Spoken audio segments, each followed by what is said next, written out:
Abraham steals more stuff by doing the whole sister wife thing. God comes and is like, "Yep, okay, you're gonna have Isaac," and God gives him Isaac, and then Hagar and Ishmael go away. They're sent away. The child grew and was weaned, and on the day Isaac was weaned, Abraham held a great feast. But Sarah saw that the son whom Hagar the Egyptian had born to Abraham was mocking, so she said, "Get rid of the slave woman and its son." Abraham didn't want to do it, but God said, "Don't be so distressed. Let's because it'll be through Isaac that your offspring will be numerous." So, okay, cool.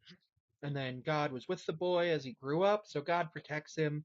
And then they come back to Abimelech and the commander, and then there's a treaty. And yeah, that's a whole thing.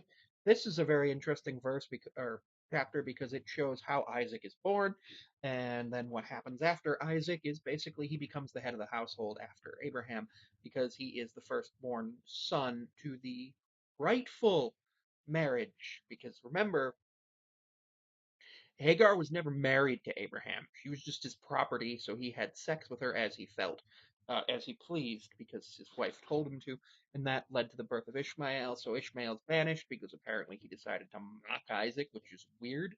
I don't know why they did that, but what I do understand here is that it explains a treaty between two groups and how that happened, and it also explains how um, the Jewish population and the Arabic population came to be different, with one being removed from the area and the other being allowed to stay and become the descendants of Abraham and the father of nations. Now, here's the thing though.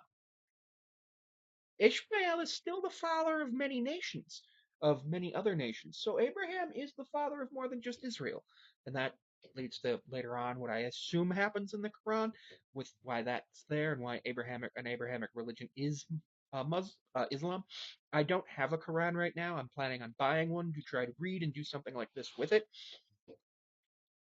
But I find this chapter very interesting simply due to the fact that we learn a lot about what happens with Abraham and Isaac, and we learn that there's a feast when the child is weaned, which I think is really cool. Not that the child's really going to be able to partake in it, because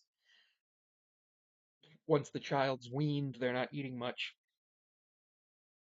Not much goes on in this chapter, but it has to be there to explain future events and explain how somebody goes away.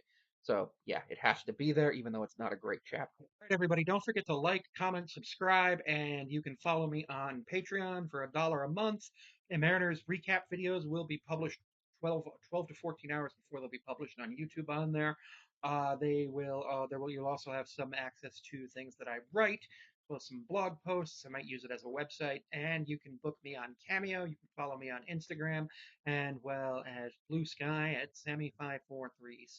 Thank you for watching.